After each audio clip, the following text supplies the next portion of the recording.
बाबा के धाम से कर लो या किसी 12 ज्योतिर्लिंग में से एक ज्योतिर्लिंग में इस कथा को लाइव प्रसारण जनमानस तक पहुँचे। तो ममता श्रीकांत बोंडरे जी दीदी भाई बोली कि गुरुजी कथा हो पर जलगांव की भूमि पर ही हो, जिसे भले लोग घर में बैठकर सुने पर कथा जलगांव की धरा से हो। संतों की ऐसी पवित्र भूमि है जलगांव। ये कथा यदि वापस जलगांव की धरा पर आई है तो ये संत साधुओं की कृपा से आई है। कथा के मुख्य यजमान श्री कांत सुभाष जी बोंडरे जी माली, श्रीमती ममता श्रीकांत बोंडरे जी माली जलगांव इस ऑनलाइन शिव महापुराण कथा के मुख्य यजमान पद ग्रहण करे हैं। एक बार यजमान परिवार के लिए जोरदार ताली बजाकर स्वागत। कथा जो 7 दिवसीय आज 3 तारीख से प्रारंभ हुई है, 2 दिन आज और कल 1 बजे से 4 बजे तक आस्था चैनल पर और यहाँ पंडाल में कथा का समय रहेगा। 3 और 4 तारीख को, 5 तारीख से 9 तारीख तक फिर कथा का समय दोपहर 2 बजे से 5 बजे तक रहेगा। कोई पूर्व समय का पुण्य आपका और हमारा होगा। आपने भी नहीं सोचा होगा कि इतनी नज़दीक से बैठकर कथा का लाभ ले लेगा। और नज़दीक तो नज़दीक, इतनी शांति से देखो, आधे इधर से धक्का रहे, आधे उधर से धक्का रहे, 4 बार धक्का खाकर तब जाकर पंडाल में जा रहे हो। और पंडाल में जाने की भी हिम्मत उसी की हो सकती है जिसने अच्छा दमदारी से गौ माता का दूध पिया। कहीं कोई पिछले जन्म के अच्छे कर्म मुझे बाबा तेरा साथ मिला, कोई पिछले जन्म के अच्छे कर्म मुझे बाबा तेरा साथ मिला। जहाँ सारी दुनिया झुकती है, जहाँ सारी दुनिया झुकती है, मुझे वो आली दरबार मिला, दरबार मिला। कोई पिछले जन्म के अच्छे कर्म मुझे बाबा तेरा कोई पिछले जन्म के अच्छे कर्म मुझे बाबा तेरा साथ। शिव कथा जीवन के सारे दुखों को हरती है, कष्ट को हरती है। यदि मेरे बाबा ने आपको कृपा करी है, करुणा करी है और आप लोग इस पवित्र प्रांगण में जो भी होटल है, क्योंकि हम रात भर के चल कर आए तो सुबह हमको मालूम भी नहीं है कि कौन सी होटल में आए, ठीक है।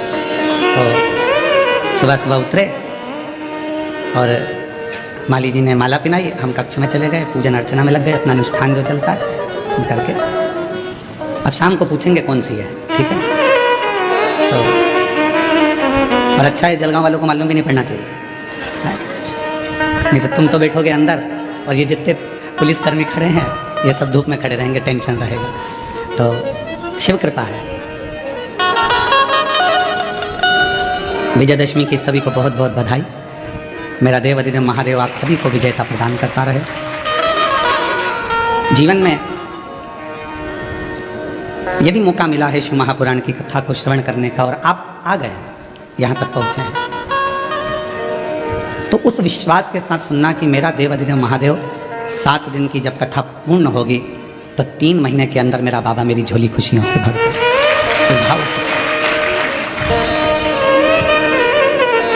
क्योंकि शिव महापुराण का सबसे बड़ा क्रम है आपका विश्वास।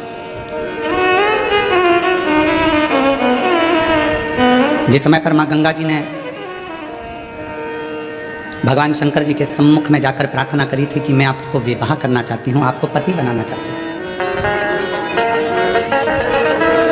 और शिव जी कहते हैं कि गंगा, ये पार्वती जो तुम्हारी छोटी बहन है, तुम भी हिमालय की पुत्री हो, ये भी हिमालय की पुत्री है, और ये पार्वती जो तुम्हारी छोटी बहन है ये मेरी अर्धांगिनी बनेगी, मैं इसको धर्मपत्नी बनाऊंगा।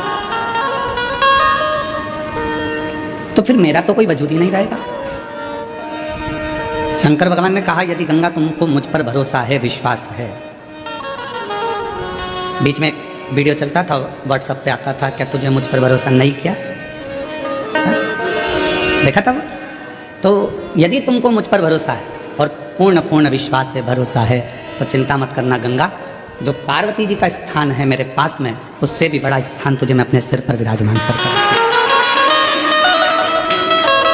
अब जिसका भरोसा है शिव के प्रति, जिसका भरोसा है भगवान शंकर के प्रति, उसको तो मेरा बाबा संभाल कर उन्नति की ओर अपने मस्तक तक चढ़ाने का प्रयास करता है, यदि विश्वास है। और अगर भरोसा नहीं, इसीलिए गंगा जी के भजन में कहते हैं मानो तो मैं गंगा माँ हूं और ना मानो तो बहता पानी। अगर विश्वास है तो शिव है, और विश्वास नहीं तो शिव नहीं।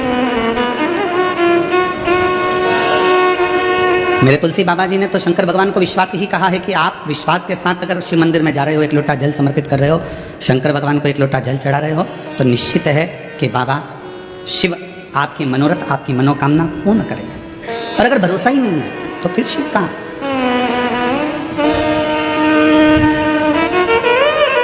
हमारी भारतीय सभ्यता में, भारतीय संस्कृति में, भारत के आनंद में, संस्कृति में, सभ्यता में, भारतीय रीति रिवाज के अंतर्गत जितने भी संबंध है हमारे विश्वास के तो हैं, ये भरोसे के तो संबंध है। माँ को होश नहीं रहता, बच्चा जन्म लेता है। पिता बाहर रहता है, बच्चा जन्म लेता है। घर का कोई व्यक्ति भीतर नहीं रहता जब बच्चा जन्म लेता है, और डॉक्टर सिस्टर आकर तुम्हारी गोदी में बच्चे को दे देती है और कह देती है तुम्हारी औलाद है, और हम उसको औलाद मानते हैं।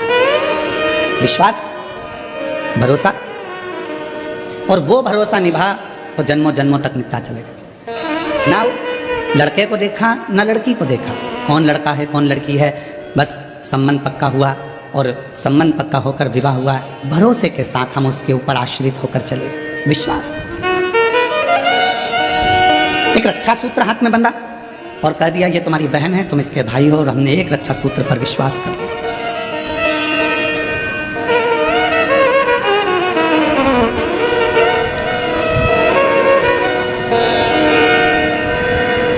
अपने भरोसे को हमने दृढ़ करा, और जितना जितना भरोसे को आप दृढ़ करोगे, जितना जितना विश्वास को दृढ़ करोगे, उतना परमात्मा तुम्हारे करीब में आता जाए। आज एकादशी से मध्य पूर्णिमा के बाद तक ये पवित्र कथा चलेगी। आप सभी को मालूम होगा, विजयदशमी जब पूर्ण हो जाती है, विजयदशमी जब पूर्ण होती है, और पूर्ण होने के बाद माँ आद्य शक्ति 64 योगिनियां भगवान शंकर के पास जाकर पंचरात्रि तक नृत्य करती है।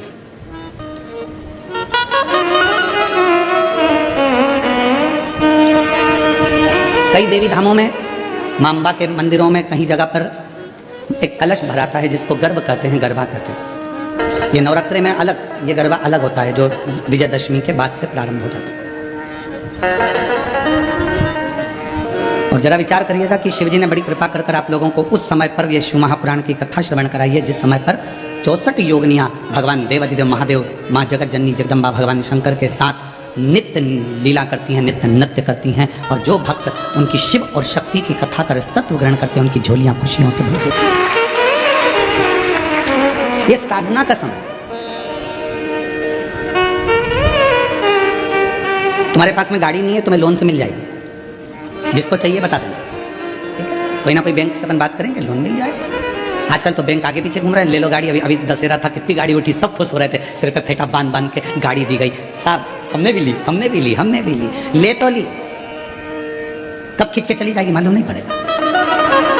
लोन पे गाड़ी मिल सकती है, लोन पर मकान भी मिल सकता है, लोन पर जेवर भी मिल सकता है, लोन पर प्रॉपर्टी भी मिल सकती है, लोन पर आप फैक्ट्री भी डाल सकते हो, लोन पर आप बंगला भी बना सकते हो, पर लोन पर आप इज्जत प्राप्त नहीं कर सकते। इज्जत प्राप्त करने के लिए लोन नहीं मिलेगा, इज्जत प्राप्त करने के लिए तो स्वयं को कर्म करना पड़ेगा, और श्रेष्ठ कर्म करना पड़ेगा।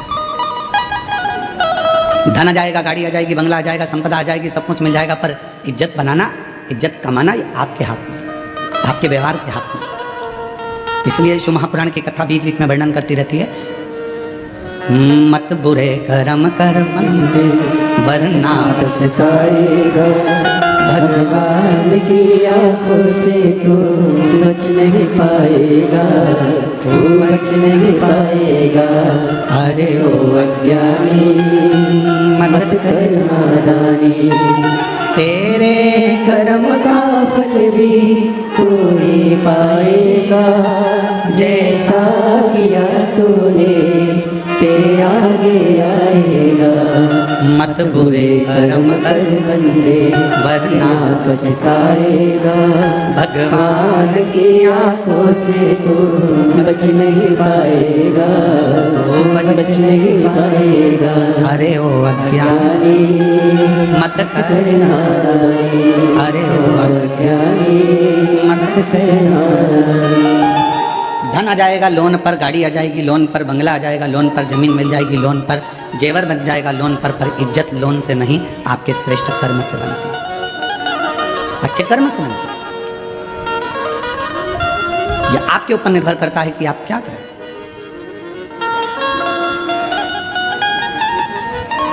तो शिव नाम भगवान शंकर की यह पवित्र कथा, विश्वास की कथा, आप जितने दिल से सुन सकते हो, पूरे डूब जाओ उसके अंदर।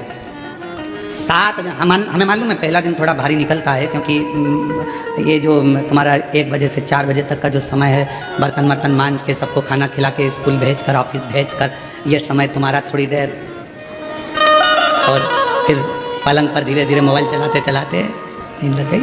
3:30 पौने 4 बजे उठोगे, फ्रिज खोलोगे, दूध निकालोगे, चाय बनाओगे बढ़िया, पीने के बाद में थोड़ी देर बैठ के गप्पे, फिर इसके बाद में कोई आ गया तो उनकी बात, फिर थोड़ा खाना पीने की तैयारी। अब उस बीच में सीवर वाला महाराज फंस गया, तभी इतना एडजस्ट करना पड़ेगा।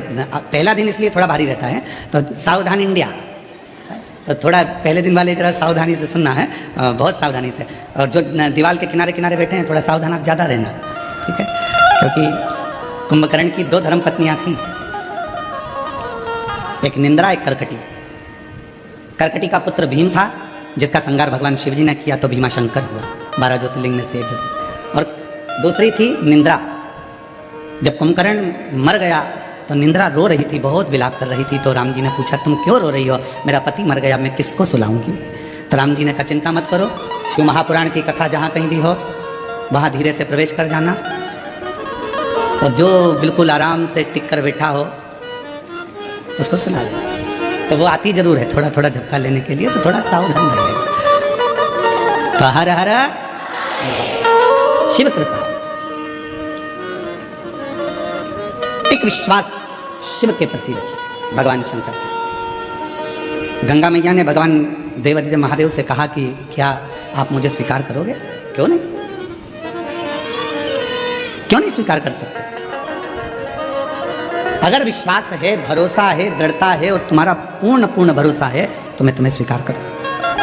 चली गई गंगा मैया, तब साधना में लीन हो गई। समय आया, भागीरथ बाबा ने तप किया 60,000 काकाओं के उद्धार के लिए।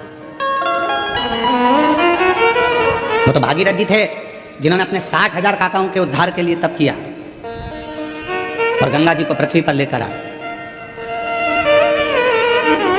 शिव महापुराण की कथा तो यह कहती है कि आप किसी का उद्धार नहीं कर पा रहे तो कम से कम इस आत्मा का कल्याण तो करो, अपने आप का तो उद्धार करो, कुछ अच्छा अपने लिए कर चलो।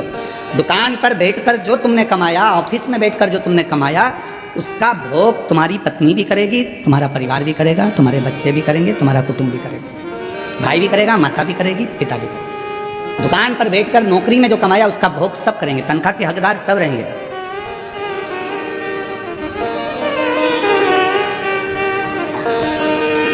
पहले के समय में चलता था नौकरी, एक करे 9 खाए उसको कहते थे नौकरी।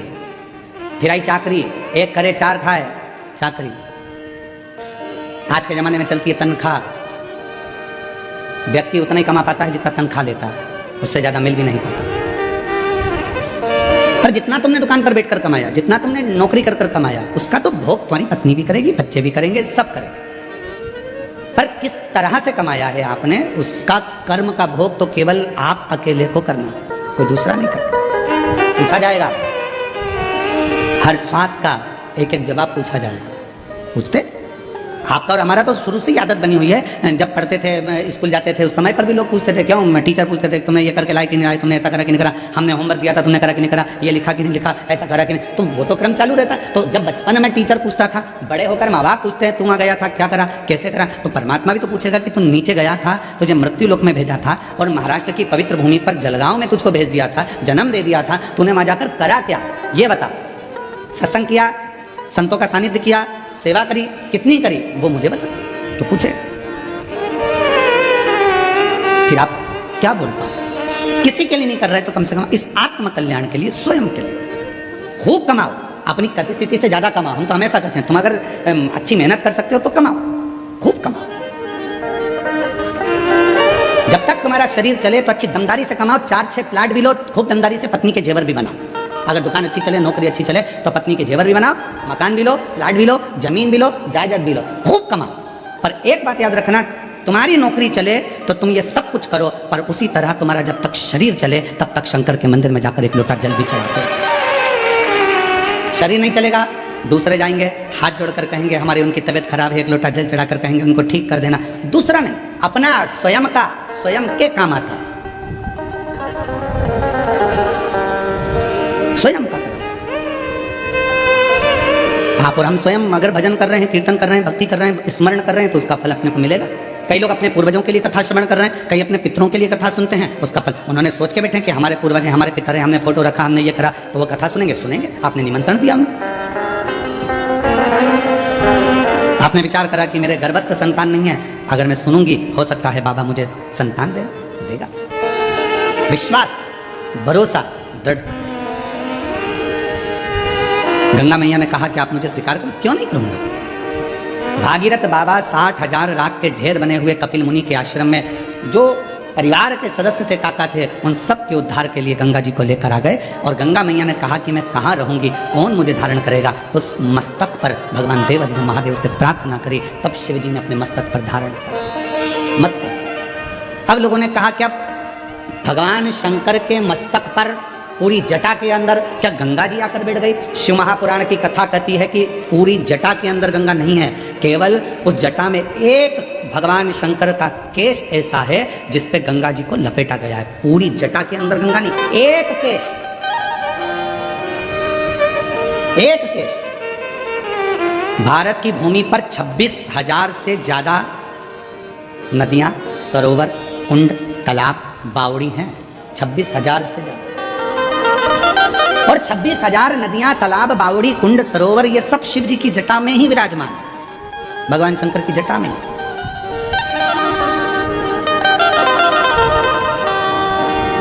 हमारे शास्त्र क्यों कहते हैं प्रदोष आई, आप लोग स्नान करने के लिए नदी, तालाब, कुंड, बावड़ी जा रहे हो, क्यों कहते हैं। हम कहते हैं गोदावरी नहाने के लिए जा रहे हैं, कृष्णा नदी नहाने के लिए जा रहे हैं, गंगा जी नहाने के लिए जा रहे हैं, सरयू जी नहाने के लिए जा रहे हैं, नर्मदा जी नहाने के लिए जा रहे हैं, क्षिप्रा जी नहाने के लिए जा रहे हैं। क्यों जा रहे हैं, क्यों, किस, क्यों।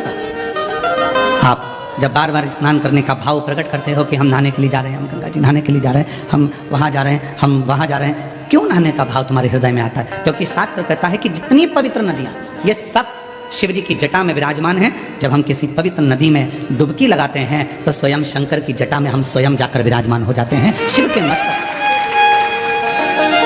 चढ़। मैंने तेरे ही भरोसे बाबा, तेरे ही भरोसे हवा विच उड़ती जावांगी बाबा, डोर तो छड़ी कटकी जावांगी। भोले मैं तेरी कथा, शंभू मैं तेरी कथा, हवा विच उड़ती जावांगी बाबा, डोर तो छड़ी कटकी जावांगी। भोले मैं तेरी कथा। जब हम अच्छा कर्म करें तो परमात्मा के करीब में, जब हम किसी पवित्र नदी में स्नान कर रहे हैं परमात्मा के करीब में, जब हम किसी पवित्र नदी के तट पर, कुंड के तट पर, बावड़ी के तट पर जा रहे हैं परमात्मा के करीब में, भगवान के नजदीक में, भगवान के पास।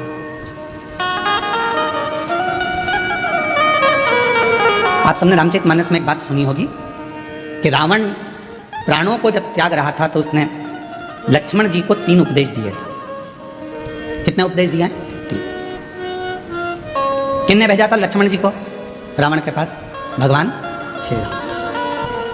उसका सबसे पहला उपदेश कौन सा था? रावण ने मरने से पहले 3 बातें बोली लक्ष्मण जी के कानों में। और आप सबको मालूम है कि लक्ष्मण जी ज्ञान लेने के लिए जब गए थे तो रावण के सिर के पास जाकर खड़े हो गए थे, तो रावण ने मुंह फेर लिया था, ज्ञान नहीं दिया था। लक्ष्मण जी वापिस आ गए थे राम जी के पास में कि ऐसा रावण है, लोग कहते इतना विद्वान है, मैं उसके पास गया तो उसने मुंह फेर लिया। भगवान राम जी ने कहा ज्ञान लेते समय सिर पे जाके बैठते हैं कि चरणों में बैठते हैं? तो कहाँ गया था? तो के सिर के पास, चरणों में जाकर बैठ। रावण पड़ा है, मृत्यु सैया पर, जमीन पर लक्ष्मण जी उसके चरणों में जाकर बैठ गए तो रावण ने हाथ का इशारा कर कर बुलाया मेरे करीब में। 3 उपदेश रावण ने मृत्यु की सैया पर मरने से पहले लक्ष्मण जी के कानों में दे दिया। पहला, अच्छे कार्य में 1 मिनट की देरी मत करो। लक्ष्मण, यदि कोई अच्छा कार्य हो रहा है और उसमें अगर आपको जाने का मौका मिल जाए तो 50 काम छोड़ दो, सबसे पहले अच्छे काम में पहुंचने का प्रयास करो। अच्छे काम में 1 मिनट की देरी मत करो। अच्छे कार्य में बिल्कुल देरी ना करिए। अच्छा कार्य करने का मौका मिला तुरंत जाइए, भगवत भजन करिए, स्मरण करिए। किसी का भोजन कराने का मौका मिल जाए, किसी को पानी पिलाने का मौका मिल जाए। शिव महापुराण की कथा तो कितनी बड़ी बात कहती है कि किसी को अगर गिलास भी पानी का दिया जाए तो ये वाला हाथ को भी छोड़ा ना जाए, इसको भी टच कर लो। हो सकता है कि हमारा जब शरीर, हो सकता है कि ये जो आधा शरीर है, आधा भाग है मनुष्य का शरीर, जो आधा भाग किसी काम को नहीं कर पाता तो मरने से पहले आधा तन काम करना बंद कर देता है। लोग उसको पैरालिसिस कर देते हैं। आधा शरीर काम नहीं कर रहा। जब भगवत भजन का समय आया, सत्कर्म का समय आया, हम भोजन करा रहे थे, एक हाथ से दे दिया, दूसरा हाथ टच ही नहीं कर पाया, एक हाथ से पानी का गिलास उठा कर दे दिया, पानी भी नहीं पिला पाया। ये आधा अंग किसी काम का नहीं आया। लोगों ने कहा ये लेफ्ट भाग है ना, ये किसी काम का नहीं होता, ये बेकार भाग है। तो कहा इसको अच्छा बनाने के लिए क्या करना पड़ेगा? तो कोई प्यासे को जब पानी पिला रहे हैं तो दोनों हाथों से उस जल के पात्र को दीजिए। यहाँ तक हमारे पूर्वजों में, हमारे पुरखों में ऐसा नियम चलता था। पूर्वजों में अगर कोई पानी पीता था, ऐसे मुख लगाकर पानी पीते थे तो लोटे से पानी देने वाला दोनों हाथों से पानी डालता था और पीने वाला एक हाथ से पीता था। क्यों? क्योंकि वो ग्रहण कर रहा है और वो देने वाला दोनों हाथों से दे रहा है। तो ये हाथ का प्रयोग पूर्ण होना चाहिए, जिससे मरने से पहले इस शरीर का आधा अंग रह ना जाए। इसको चालू रखने के लिए अभी से काम करना पड़ेगा। शिव जी के मंदिर में दोनों हाथों से जल चढ़ाइए, शंकर जी के मंदिर में दोनों हाथ से सफाई करिए, शिव जी के मंदिर में दोनों हाथ से झाड़ू पोछा करिए, शिव जी के मंदिर में दोनों हाथ से दीप को लगाइए। शिव जी के मंदिर, कई माताओं की आदत रहती है एक हाथ में घंटी पकड़ ली, एक हाथ में पकड़ लिया दिया, एक से घंटी बज रही है, दूसरे से दिया बज रहा है। पर हमारे यहाँ पर यहाँ तक कहा गया कि प्रथम आरती प्रारंभ होने से पहले मंदिर के घंटी को नाद करिए और नाद करने के बाद थोड़ी देर दोनों हाथों से दीप जलाकर उसको घुमाइए। अर्थात भगवान के सामने के दोनों हाथों का सदुपयोग करिए, प्रयोग करिए। उसके बाद फिर भले एक हाथ में दिया ले लो, एक हाथ में घंटी ले लो, चल जाएगा। और ये दोनों हाथों का सदुपयोग होना चाहिए, दोनों हाथों का। और कोई पिछले जन्म के अच्छे कर्म मुझे बाबा तेरा साथ मिला। कोई पिछले जन्म के अच्छे कर्म मुझे बाबा तेरा साथ मिला। जहाँ सारी दुनिया झुकती है, जहाँ सारी दुनिया झुकती है, मुझे वो वाली दरबार मिला, दरबार मिला। कोई पिछले जन्म के अच्छे कर्म मुझे बाबा तेरा साथ मिला। पूरा का कोई कर्म तो अच्छा कर्म। यहाँ तक हमारे शास्त्र कहते हैं, कितना सुंदर कहा, एक चावल के दाने को भी अगर शिव जी पर चढ़ाया जाता है तो डब्बे में से, कई माताओं की आदत रहती है डब्बा खुला हुआ है, डब्बा रखा हुआ है, उसमें से एक चावल का दाना उठाया, शिव जी को चढ़ा दिया। शिव महापुराण की कथा कहती है डब्बी में से अगर शिव जी को चावल का दाना चढ़ा रहे हो, पहले डब्बी में से उठाकर अपनी हथेली पर रखो, फिर उस चावल के दाने को भगवान को समर्पित करते चलो, समर्पित करते चलो, फिर करो।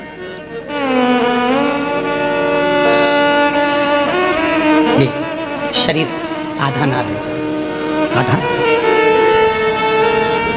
बहुत सावधानी रखना पड़ती है महाराज। एक कथा आप लोगों ने श्रवण करी होगी।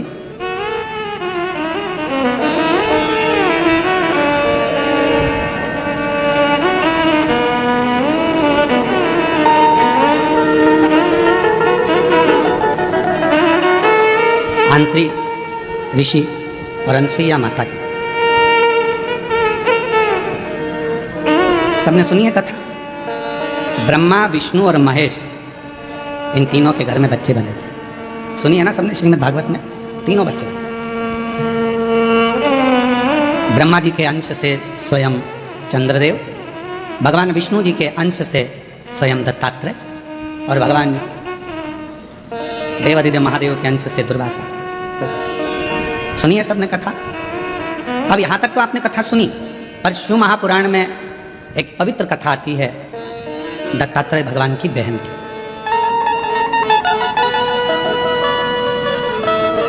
चंद्रदेव की बहन की, दुर्वासा जी की बहन की। एक पवित्र कथा आती है। और ये कथा यदि आपको पढ़ना है, ये कथा गुरुजी कहां से बोल रहे हो तो ऋग्वेद में से बोल रहे हैं इसको। ये ऋग्वेद की कथा है। और इस कथा का अगर आप स्मरण करेंगे ऋग्वेद में, अगर इसको पढ़ेंगे तो ये कथा आपको मिलेगी। और बड़ी सुंदर कथा है, बड़ी सुंदर। ऋग्वेद का ये पवित्र चरित्र है। आंत्री और अनसुईया मैया के तप साधना से, इनके तप करने से, इनकी साधना करने से इन्होंने भगवान ब्रह्मा विष्णु महेश तीनों की साधना करी थी और तीनों को पुत्र के रूप में प्राप्त किया था। कथा थी एक बड़ी सुंदर की, एक बार देवऋषि नारद जी माता लक्ष्मी जी के यहाँ पहुंच गए थे और माँ लक्ष्मी जी के यहाँ जाकर देवऋषि नारद जी ने कहा, माँ बहुत भूख लगी है, कुछ भोजन मिलेगा क्या? माता लक्ष्मी जी अंदर गई, मोतीचूर का लड्डू लेकर आई और मोतीचूर का लड्डू लाकर माता लक्ष्मी जी ने तुरंत नारद जी को दिया। नारद जी ने खाया। खाते से नारद जी बोले, मैया लड्डू में मजा नहीं आया।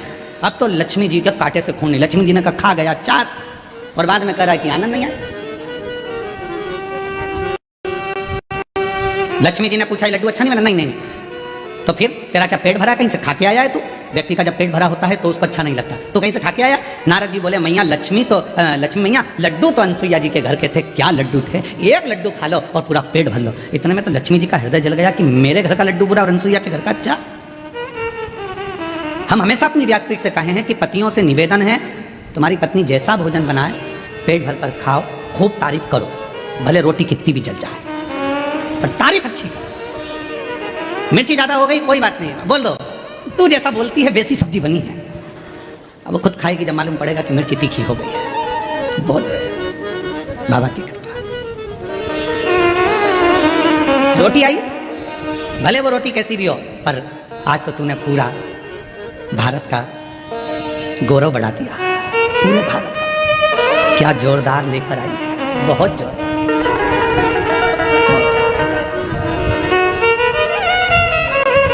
कभी भी मत कहना कि ये अच्छी चीज नहीं बनी है, बहुत जोरदार, बहुत जोरदार। अब लक्ष्मी जी को कहकर नारद जी पहुंच गए माता वीणा देवी के पास में, माँ सरस्वती के यहाँ। मैया भूख लगी है, वहां पर भी कहा है कि लक्ष्मी जी के यहाँ का लड्डू भी ठीक नहीं था, आपके घर का भी लड्डू ठीक नहीं है, लड्डू तो अनसुईया जी के घर का।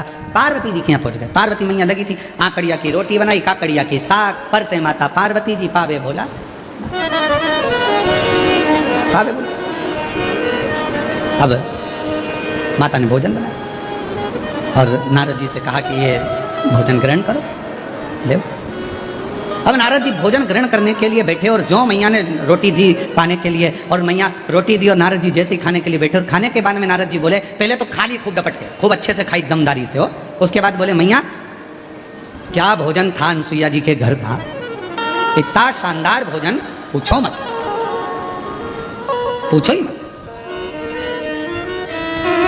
दुनिया के लोगों की आदत रहती है, शादी वाले के यहाँ जाते हैं, खूब डपट के खाते हैं, फिर भी चलते चलते कहते हैं पानी पूरी का पानी अच्छा नहीं था, चलते चलते।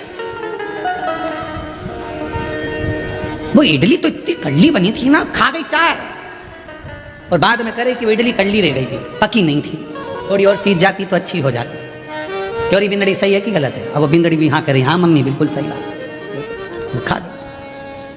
तीनों देवियां इकट्ठी हो गई एक जगह पर, और तीनों ने विचार करा, क्यों नारद आया था क्या? हाँ। क्या कह रहा था? बस लड्डू खा के चले गए, और अनसुईया जी है, कोई उनका गुणगान कर रहा था। अनसुईया मेरे पास भी बोला, मेरे पास भी बोला, परीक्षा लेना चाहिए, किसको भेजेंगे? तीनों देवताओं को भेज दो। ब्रह्मा विष्णु महेश के पीछे पड़ गई तीनों देवियां, जाओ जरा परीक्षा लेकर आओ। अनसुईया जी के दरवाजे पर जाना नहीं चाहते थे, क्योंकि वो पतिव्रता धर्म का पालन करने वाली थी, वो पति को परमेश्वर के रूप में पूछती थी। हम कैसे उसके यहाँ चले जाएं, कैसे परीक्षा लें? बहुत कठिन परीक्षा। जैसे लिंग पुराण में एक शब्द आता है, वेद व्यास जी वर्णन करते हैं लिंग पुराण के अंतर्गत कि शंकर जी के मंदिर में जो प्रतिदिन जाकर दर्शन करता है, उसकी जिंदगी में कभी अंधेरा नहीं आता है। लिंग पुराण में वेद व्यास जी कहते हैं, जो शिव के मंदिर में जाकर प्रतिदिन दर्शन करता है, शंकर के मंदिर के सम्मुख में पहुंचकर हर हर महादेव कहता है, उसकी जिंदगी में कभी अंधेरा नहीं आता, वो कभी गम में, दुख में, तकलीफ में, कष्ट में नहीं डूबता है। देवाधिदेव महादेव उसको हर पल ज्ञान का प्रकाश, लक्ष्मी का प्रकाश, भक्ति का प्रकाश देते ही रहते हैं। ये लिंग पुराण कर रही है, ये लिंग पुराण वर्णन कर रही है। देव ऋषि नारद जी ने जो करा वो ठीक नहीं करा। ब्रह्मा विष्णु महेश तीनों से कहा, देवियों ने जाओ जरा परीक्षा लो, तीनों परीक्षा लो। जाने के लिए कोई राजी नहीं हो रहा, क्योंकि वो अनसुईया है, पतिव्रता धर्म का पालन करने वाली, पति को परमेश्वर मानने वाली, उनके यहाँ कैसे चले जाएं, कैसे जाकर हम परीक्षा लें? पर जाना पड़ा। धर्मपत्नी कह रही थी तो पहुंचे, पर देवियों हम जा तो रहे हैं, पर इस वेश में नहीं जाएंगे, तुम कोई भी रूप रख कर जाओ। तीनों ने संतों का वेश धारण कर लिया, जाकर आवाज लगाई, माँ भिक्षाम देही। माता बाहर निकल कर आई, बाबा मैं अभी भिक्षा लेकर आती हूँ। अनसुईया मैया अंदर गई, भिक्षा लेकर आई, तीनों की झोली में भिक्षा देने लगी। इतने में तीनों ने कहा, माँ हम ऐसे भिक्षा नहीं लेते, आप अपने वस्त्र उतार कर आइए, नग्न वेश में आओगी तब हम भिक्षा ले सकते, तब हम भिक्षा प्राप्त करें। ना ना ना ना बाबा, कोई नारी पर पुरुष के आगे वस्त्र विहीन कैसे आ सकती है? ये तो मर्यादा के अनुकूल नहीं है, ठीक नहीं है। संतों ने कहा अगर हम भिक्षा नहीं लेंगे तो आपका घर पूर्ण बर्बाद हो जाएगा, माँ भिक्षा दीजिए। अनसुईया जी के मन में आया ये मुझे बार बार माँ कह रहे हैं तो ये तो मेरे पुत्र ही हुए, क्यों ना इनको पुत्र ही बना दूं और फिर भिक्षा दे दूं। अंदर गई, जल लेकर आई। अगर मेरा साथी तो पक्का है, मैंने अपने पति की सेवा परमेश्वर मानकर करी है तो ये तीनों के तीनों बालक हो जाएं। जो जल छोड़ा तीनों 1.5 महीने के बच्चे हो गए। अनसुईया जी ने उनके छोटे छोटे कपड़े में छोटी छोटी सी भिक्षा डाल दी और भिक्षा डालकर उन तीनों को अंदर ले गई। विश्वकर्मा जी से कहा चंदन का पलना बना दो। कहाँ जाएंगे, ये छोटे हो गए हैं, इनको मैं अपने आंगन में रखूंगी। चंदन का पलना, रेशम की डोरी और तीनों देवताओं को उसमें सुला दिया। लक्ष्मी जी ने पार्वती से पूछा क्यों तेरा आया क्या?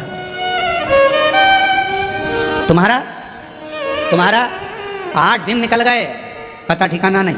अब इनके तो 8 दिन निकल गए, इधर अंतरिक्षी आ गए। अंतरिक्षी ने आते से अनसुईया जी को देखा ये 3-3 बच्चे घर में आंगन में झूल रहे हैं। अंतरिक्षी ने पूछ लिया अनसुईया किनके बच्चे हैं? अनसुईया जी बोली अपने।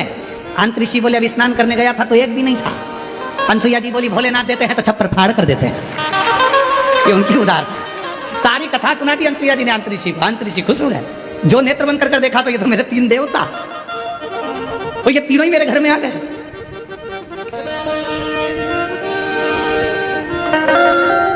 अरे भाई, बैंक का बहुत बड़ा ऑफिसर, मैनेजर, और तुम्हारी उससे पहचान कितनी भी हो, भले कितनी भी हो, वो तुम्हारे बिना नहीं रहे, तुम उसके बिना नहीं रहो, फिर भी क्या बैंक का मैनेजर बैंक का पैसा तुम्हें दे देगा? अरे बोलो तो जम के नहीं, तुम्हारा कुछ होगा तो दे देगा, पर वो अपना नहीं देगा। अंतरिक्षी को समझ में आ गया आज पूरे ब्रह्मांड के 3 देवता मेरे पास पहुंच गए। सुन दो, अंतरिक्षी पलना झुलावे, आनंद ले, आनंद प्राप्त। समय बीता, ऐसा समय बीता, तीनों देवियां आपस में सोच ही रही थी, तभी सामने से देवऋषि नारद निकल कर जा रहे थे। लक्ष्मी जी ने आवाज लगाई, बेटा नारद, ओ बेटा नारद। नारद जी ने मन में सोचा आज मैया बहुत मीठा बोल रही है, और जब माताएं बहुत मीठा बोलती है ए जी तो तुरंत खसक लो जी, नहीं तो 500 गया जी।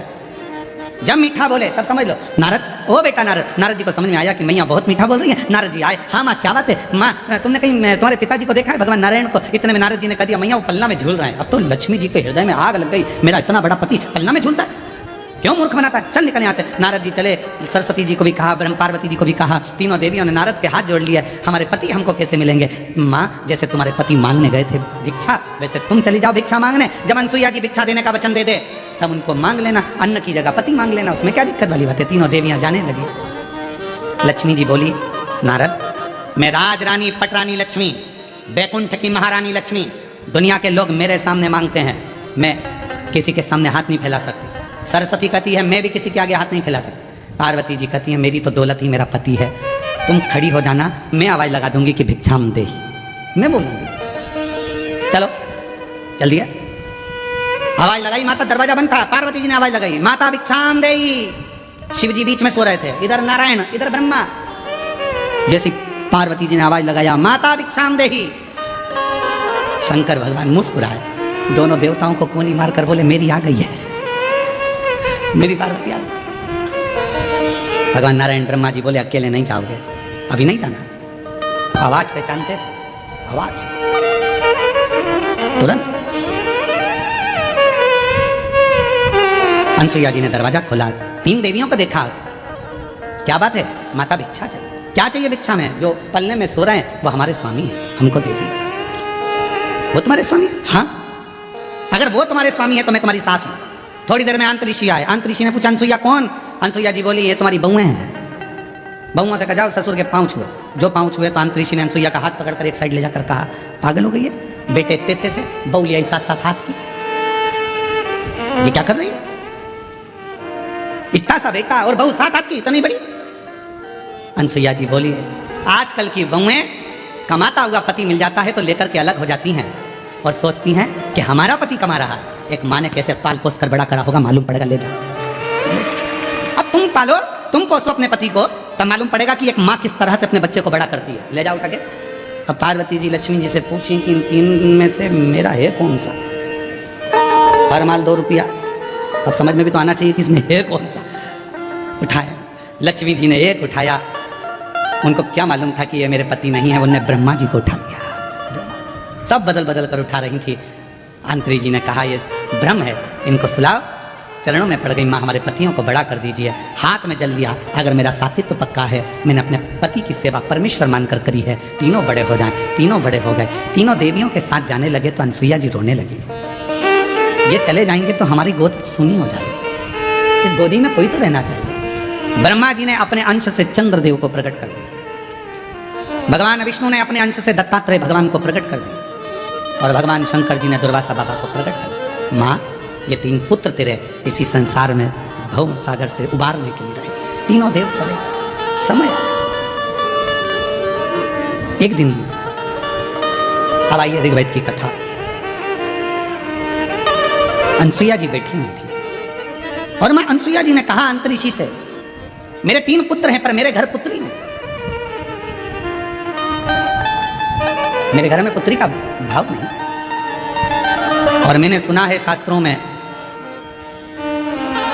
अगर घर में बेटे हैं और घर में अगर बेटी नहीं है तो वो घर बिना कन्यादान के हमेशा सुना की सुना ही रहता है। कन्यादान के लिए बेटी का होना जरूरी है, बिना बेटी के कन्यादान सुना। आप दुनिया का सारा दान कर लो, अन्न दान कर लो, वस्त्र दान कर लो, मुद्रा दान कर लो, स्वर्ण दान कर लो, भूमि दान कर लो, गौ दान कर लो, सारे दुनिया के दान कर लीजिए, अगर आपने जिंदगी में कन्यादान नहीं करा तो आपकी जिंदगी में सब, कहते हैं कुंभी पाक नरक में एक नरक का सिरा ऐसा होता है जिस नरक के सिरे को पार करने के लिए बेटी का कन्यादान करना जरूरी होता है। इसलिए हम शिव महापुराण की कथा में हर पल हर घड़ी बेटियों को संकल्प दिलाते रहते हैं, बेटियों से कहते रहते हैं तुम कितनी भी अच्छी पढ़ाई करो, कितने भी अच्छे कॉलेज में रहो, कितनी भी अच्छी एजुकेशन करिए, कितनी भी अच्छी नौकरी करिए, कितने भी तुम्हारे दोस्त बन जाए, पर मेरा बेटियों से हमेशा निवेदन रहा है और आज भी ऑनलाइन शिव महापुराण की कथा जो जलगांव से चल रही है, आप सब बेटियों से निवेदन करूंगा कि निवेदन है अपने माँ बाप को कन्यादान का मौका जरूर देना, किसी एरे गेरे नत्थु खेरे के साथ ना जाना, अपने माँ बाप को कन्यादान का मौका दीजिए। बहुत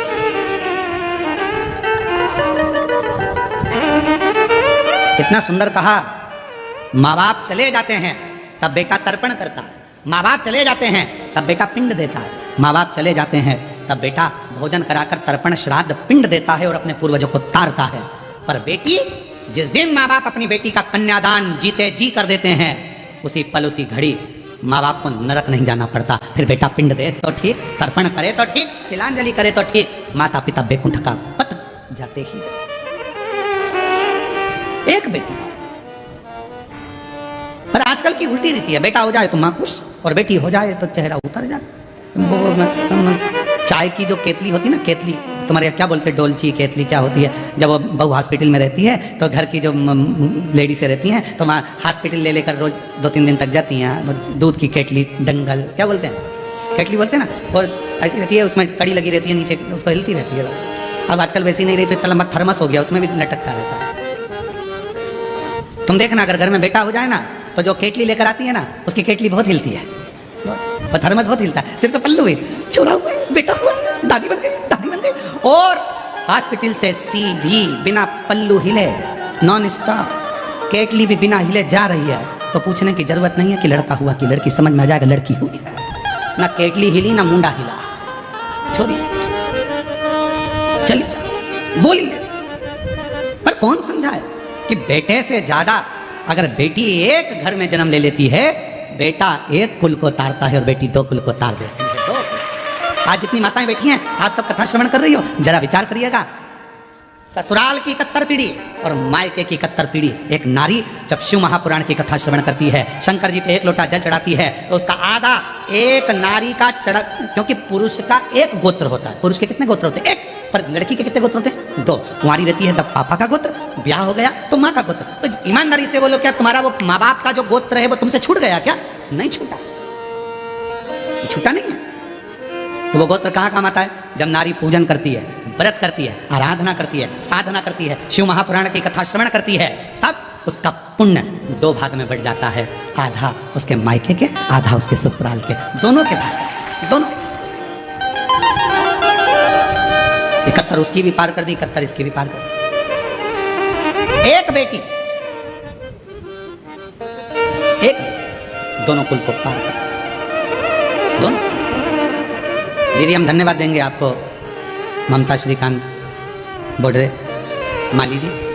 ये कथा होती सीहोर से ऑनलाइन, पर आपको साधुवाद इसलिए देंगे कि आप इस कथा को खींचकर जलगांव से लेकर,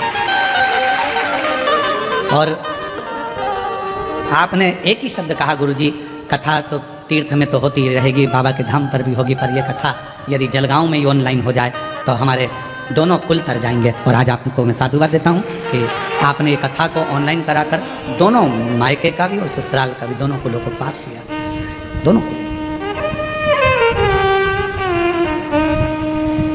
और कोई पिछले जन्म के अच्छे कर्म मुझे बाबा तेरा साथ मिला, कोई पिछले जन्म के अच्छे कर्म मुझे बाबा तेरा साथ मिला। जहाँ सारी दुनिया झुकती है, जहाँ सारी दुनिया झुकती है, मुझे वो वाली दरबार मिला, दरबार मिला।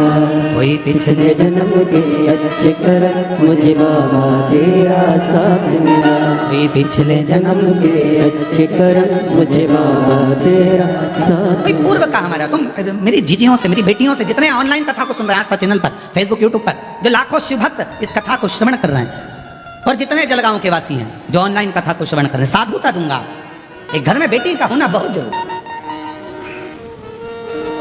बेटी का होना जरूरी। और अगर बेटी नहीं हो तुम्हारे परिवार में, तुम्हारे कुटुंब में कोई बेटी किसी के यहाँ 2-3 हो, तो उससे कह दो एक बेटी को मैं पढ़ाऊंगी, मैं पढ़ाऊंगी इस बेटी को, इसका पढ़ाई का खर्चा मैं उठाऊंगी, कॉलेज में पढ़ाऊंगी इसको, पैसे मैं दूंगी, और कन्यादान भी, कन्यादान एक मौका कन्यादान का मिले। और बेटियों से निवेदन है, अपने माँ बाप को तुम खूब पढ़ो, खूब खूब उन्नति करो, खूब आगे बढ़ो, और एक निवेदन है अपने माँ बाप को कन्यादान का मौका जरूर, कन्यादान बहुत जरूरी है। कन्यादान अनसुईया जी ने कहा कि आंत्री बाबा मेरे घर में बेटी नहीं और मेरे बेटे ये चले जाएंगे, तो बेटी का होना जरूरी है, बेटी का। तब अनसुईया जी के भाग्य में बेटी का सुख नहीं था, आंतरिक ऋषि ने कह दिया कि तुम्हारे यहाँ बेटी का सुख नहीं, ये देवता भी आए हैं, तुम्हारे पुत्र बनकर, बेटे बनकर आए हैं, बेटी का सुख तुम्हारे यहाँ। पर मानी नहीं, मानी नहीं।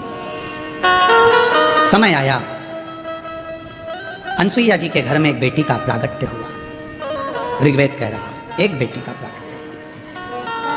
उस बेटी का नाम रखा अपाला। क्या नाम था? अपाला। कोई तुमसे पूछे कि दत्तात्रेय भगवान की बहन का नाम क्या है, तो क्या बताओगे? कोई तुमसे पूछे चंद्रदेव की बहन का नाम क्या है, कोई तुमसे पूछे दुर्वासा जी की बहन का नाम क्या है, एक बेटी ने जन्म दिया, उसका नाम था अपाला। अपाला बहुत विद्वान थी, बहुत विद्वान। लड़का चलना सीखता है हाथ पकड़कर, बेटी को चलना सीखना होता है तो खुद उठती है, चलती है, गिरती है, फिर चलती, फिर चलती। कितना अंतर है। आप लोगों के यहाँ किसी की यहाँ पर भैंस है क्या? अब आप लोग तो शहर में रहते हो, कहाँ भैंस देखोगे? पर जो कथा सुन रहे हैं उनको देख वो लोग ध्यान रखेंगे, जिनका खेती बाड़ी है, किसानी है, दूध के लिए लोग भैंस रख लेते हैं। एक भैंस का बेटा होता है और एक गाय का बेटा होता है। भैंस के बेटे को संभालना पड़ता है, उठाना पड़ता है, चलाना पड़ता है, नहीं तो भैंस का बेटा प्राण त्याग देता है, कुछ दिन में मर जाता है। भैंस का जो छोरा छोरी है उसको संभालना पड़ता है। पर गाय का जो बछड़ा होता है, गाय की जो बछड़ी होती है, जन्म लेने के थोड़ी देर बाद वो खुद खड़ी हो जाती है, खुद उठ जाती है। इतना बल होता है, इतना। और शंभु शरणे मांगू घड़ी रे दुख काटो, दया करीने दर्शन आपो। शंभु शरणे करी मांगो घड़ी रे दुख काटो, दया करीने दर्शन आपो। अपाला बहुत विद्वान थी बाल्यावस्था से, पर एक कमी थी अपाला में कि वो जन्म से ही चर्म रोग से ग्रसित हो गई। शरीर में एक रोग हो गया था, चर्म रोग, अपाला उससे ग्रसित थी। कहा है पूर्व जन्म में जब हम भगवान देवाधिदेव महादेव को अपमान कर देते हैं, शिव का प्रसाद आया, उसको प्रणाम भी नहीं करा और फेंक दिया। कितना सुंदर कहा है हमारे शास्त्रों में। जितने कथा सुन रहे हो सावधानी से सुनिएगा, शास्त्रों में कितनी बड़ी बात कही। तिरुपति जा रहे हो दर्शन करने के लिए, वहां से प्रसाद लिया है, पति को भी एक लड्डू मिला, पत्नी को एक लड्डू मिला, बेटा गया उसको लड्डू मिला, बहुत सारा प्रसाद आप लेकर आए हो, नाथ द्वारा गए हो, प्रसाद लाए हो, गोवर्धन जी गए हो, 56 भोग लाए हो, दर्शन करने गए हो, वहाँ से लड्डू का पैकेट लाए हो, शिरडी गए, त्र्यंबक गए, जहाँ जहाँ गए वहाँ से प्रसाद लेकर आए हो, तो निवेदन है उस प्रसाद को जितना आप खा लो तो खा लो, ना खा सको तो तुरंत उसको बांटना प्रारंभ करो, उसको देना प्रारंभ करो। पर लोग क्या करते हैं, बहू खाएगी फ्रिज में रख देते हैं, बेटा खाएगा फ्रिज में रख देता हूँ, रखा रखा 2 दिन 3 दिन 4 दिन 8 दिन 9-10 दिन तक रखा रहता है, प्रसाद पूरा कड़ला हो जाता है, बाद में तुम बर्तन वाली को, झाड़ू वाली को, पोछा वाली को दे देती हो। आजकल की बर्तन वाली, झाड़ू वाली, पोछा वाली इतनी चतुर है कि तुम्हारा ये नहीं खाएगी, वो जाएगी उसको उठाकर कहीं बाहर, उसको नहीं मालूम कि प्रसाद है, उसने उठाया बड़ा पाँव में आया, लात में आया, बाद में वो प्रसाद का दोष किसको लगा, जो लेकर आया, जिसने फेंका उसको नहीं, जो लाया था दोष उसको लगा। तुमने तो गाय दान करी, और वो गाय अगर दुख पाएगी तो दोष किसको लगेगा, जिसने गौदान करी। तुमने कन्यादान करा, कन्या को दुख आया तो दोष किसको लगेगा, जिसने कन्यादान करा। तुमने तो भिखारी के कटोरे में पैसा दिया उसके भोजन के लिए, उसने मदिरा में लगा दिया, मांसाहार में लगा दिया, जुए में लगा दिया, दुख किसको होगा, जिसने दान किया।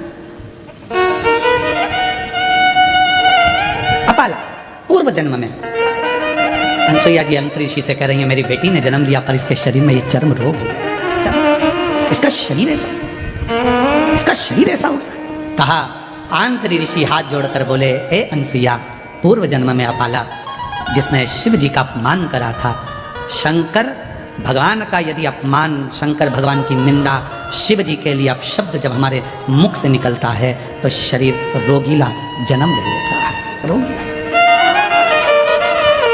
फिर वो रोग से छूटेगा कैसे? इतना सुंदर बात कही, डॉक्टर ने कह दिया कि गर्भ में बच्चा है पर धड़कन नहीं आ रही है, गर्भ में बच्चा है पर इसका शरीर में ऐसा लगता है कि इसके दिल में छेद है, शरीर में बच्चा है, इसका पाँव काम नहीं कर रहा, ऐसा लग रहा है इसका अंग नहीं बना, पूरा शरीर नहीं बना। तो शिवपुराण क्या कहती है कि शिव को जल चढ़ाना प्रारंभ करो, शंकर के मंदिर जाना चालू करो, डॉक्टर की दवाई लो, डॉक्टर का इलाज करवाओ, जैसा बोले डॉक्टर उसके अनुसार चलिए, पर साथ में शंकर जी की आराधना करना प्रारंभ कर दो। क्यों? हो सकता है कि जो बच्चा गर्भ में है इसने पूर्व समय में शंकर भगवान का अपमान करा होगा, तो जन्म लेगा तो हो सकता है शरीर से विहीन हो, बेकार हो, कोई रोगीला हो, ग्रसित हो। तो आज जब आप शिव जी को चढ़ा हुआ जल पियोगी, अंदर जाएगा तो वो बच्चे को मिलेगा, शंकर भगवान उसके दोष को समाप्त कर देंगे और बच्चा पूर्ण स्वस्थ प्रदान कर देंगे।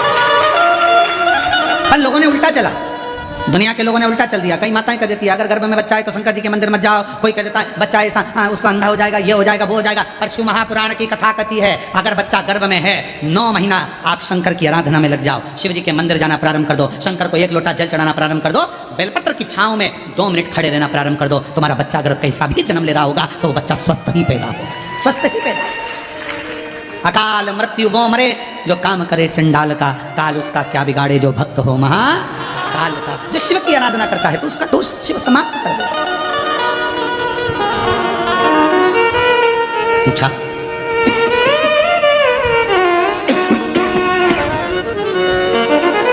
या पाला इसको ये रोग कैसे हो गए? आंतरी ऋषि ने कहा कि रोग होने का कारण केवल एक है, एक पूर्व में इसने शिव की निंदा करी होगी, शंकर के किसी भक्त के लिए अपशब्द कहा। कितनी बार हमने कथाओं में कहा, अब तो हमने कहना थोड़ा कम कर दिया कि किसी शिव भक्त की कभी निंदा मत करो, कभी भी भगवान शंकर के किसी भक्त की कभी निंदा मत करो। शिव के मंदिर की, शिव अर्चना की, शिव पुराण की, शंकर के भजन की, शंकर की कथा की, या कोई तुम्हारे गांव में, मोहल्ले में, नगर में, शहर में कोई शंकर का भक्त, ओरिजिनल भक्त। आज के जमाने में ओरिजिनल भक्त मिलना भी मुश्किल है, ओरिजिनल घी नहीं मिल रहा, ओरिजिनल चाय की पत्ती नहीं मिल रही, ओरिजिनल सब्जी नहीं मिल रही, तो ओरिजिनल गुरु मिले कहां से, ओरिजिनल भक्त मिले कहां से? फिर मिलते हैं डुप्लीकेट। टीवी खोले तो मालूम पड़ता है अरे बा इतने बड़े और इन्होंने ऐसा कर दिया, तब समझ में आता है ओरिजिनल ढूंढ ही नहीं पाए हम तो चमक और धमक में रह गए, सत्य तक नहीं पहुंच पा रहे। ओरिजिनल कोई शिव का भक्त मिल जाए, कोई शंकर का उपासक मिल जाए, कोई शिव का स्मरण करने वाला मिल जाए, कोई शंकर की आराधना करने वाला मिल जाए, कोई शिव का गुणगान करने वाला मिल जाए, निंदा से परे हो जाए, निंदा से, निंदा से। और महाराज महादेव नमन चरणों स्वीकार कीजिए, सबका किया है मेरा भी उद्धार कीजिए, उद्धार कीजिए। हे त्रिपुंडधारी, हे त्रिशूलधारी, हे त्रिपुंडधारी, हे त्रिशूलधारी। चरणों में तेरे बाबा जी पाले चरोदा, चरणों में तेरे बाबा जी पाले चरोदा। तेरी देव करते वंदना पूजे सीताराम, तेरी देव करते वंदना पूजे सीताराम। हो जाए पूरी कामना, हो जाए पूरी कामना। उपकार कीजिए सबका किया है मेरा भी उद्धार कीजिए, उद्धार कीजिए। हे त्रिपुंडधारी, हे त्रिशूलधारी, हे त्रिपुंडधारी, हे त्रिशूलधारी। बाबा से प्रार्थना करो, कोई बुराई करे शिव जी की दूर हो जाओ, शिव महापुराण की बुराई करे दूर हो जाओ, शिव भक्त की बुराई करे दूर हो जाओ। ना सुनना ना कहना, हाँ जी भी नहीं कहना, ओंकारा भी नहीं भरना।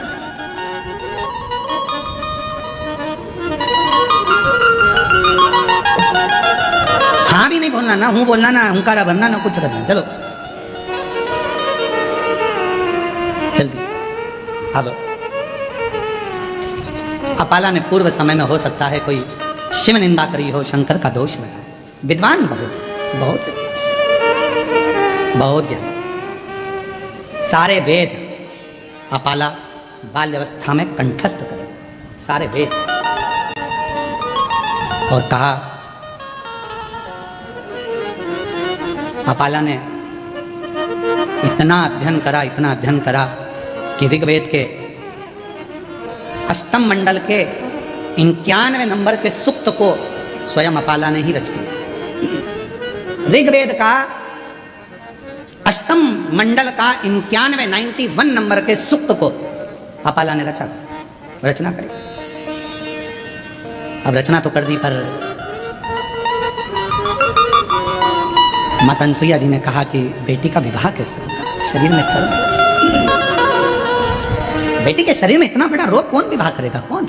वरों के लिए ढूंढना चालू करा, यहाँ वहां जाते, सबसे कहते कोई सुने कहाँ। और धीमा बजाओ भोलानाथ डमरू, धीमा बजाओ, धीमा बजाओ भोलानाथ डमरू, धीमा बजाओ, धीमा बजाओ भोलानाथ डमरू, धीमा बजाओ, धीमा बजाओ भोलानाथ डमरू, धीमा बजाओ, धीमा बजाओ भोलानाथ डमरू, धीमा बजाओ।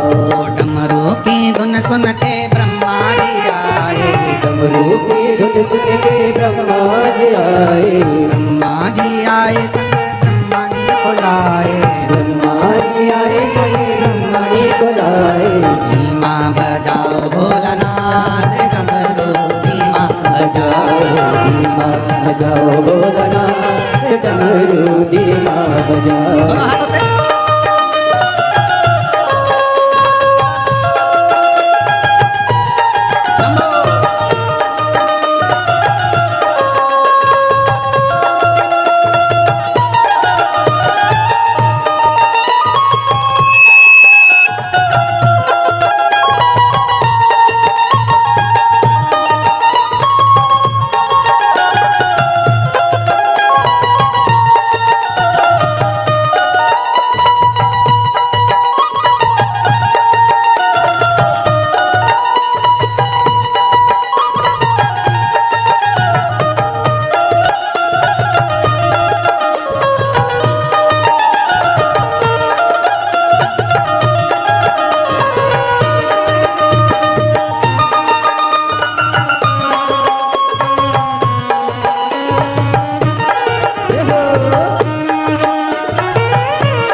धुन सुन के विष्णु जी आए, डमरू की धुन सुन के विष्णु जी आए, डमरू डमरू की धुन सुन के विष्णु जी आए, डमरू की धुन सुन के विष्णु जी आए, विष्णु जी आए संग लक्ष्मी जी को लाए, विष्णु जी आए संग लक्ष्मी जी को लाए।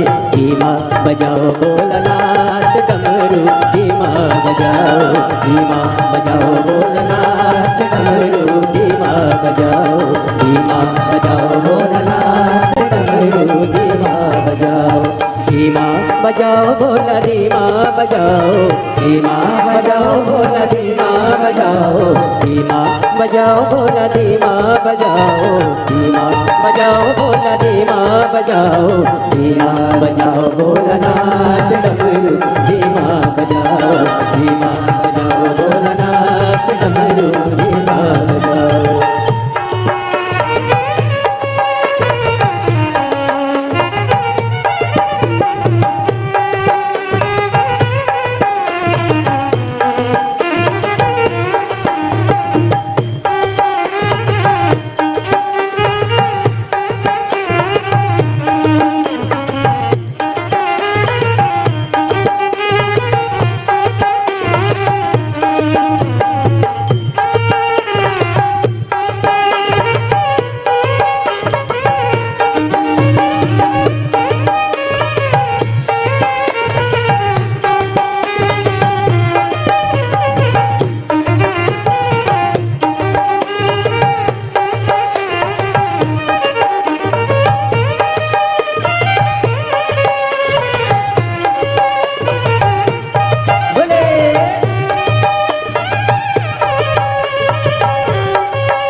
डमरू की धुन सुन के राम जी आए, डमरू की धुन सुन के राम जी आए, डमरू की धुन सुन के राम जी आए, डमरू की धुन सुन के राम जी आए, राम जी आए संग सीता जी को लाए, राम जी आए संग सीता जी को लाए।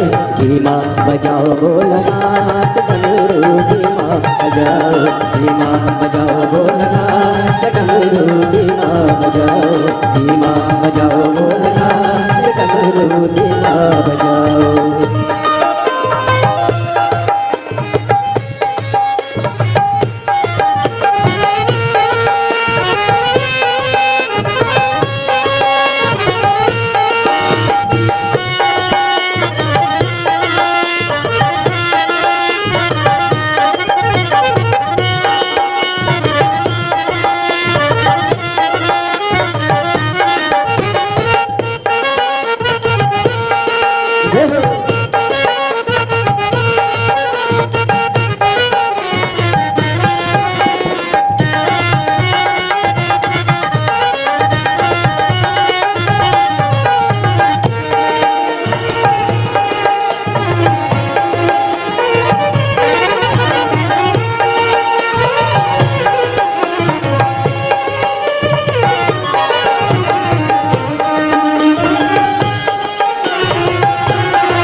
सुन के कान्हा जी आए, डमरू की धुन सुन के कान्हा जी आए, ओ डमरू की धुन सुन के कान्हा जी आए, डमरू की धुन सुन के कान्हा जी आए, कान्हा जी आए संग राधा जी बुलाए, कान्हा जी आए संग राधा जी बुलाए।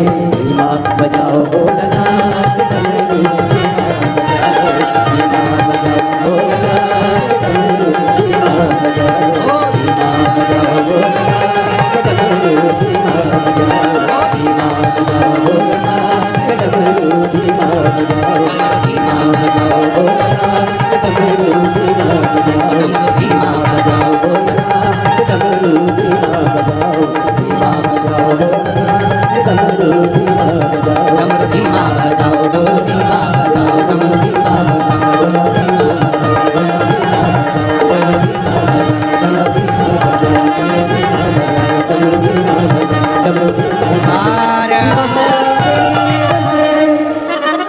अपने स्थान पर बैठकर भगवान देवाधिदेव महादेव को अपने मन का भाव कहें। हृदय से प्रार्थना करें और शिव जी से निवेदन करें भाव से। देवादिदेव महादेव को अपने मन का भाव व्यक्त करिए, दिल से प्रार्थना करिए, विनय करिए, निवेदन करिए। जहाँ जगह मिले वहाँ बैठकर बाबा को अपने मन का भाव अवश्य करिए, साथ में बोलिएगा।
देवादिदेव महादेव, भगवान शिव गर्दानी, त्रिकालदर्शी, कैलाशी, विनाशी, शंभु, भगवान शंकर की पवित्र कथा कह रही है, शिव महापुराण की कथा वर्णन कर रही है। देवादिदेव महादेव का पवित्र चरित्र का नाम।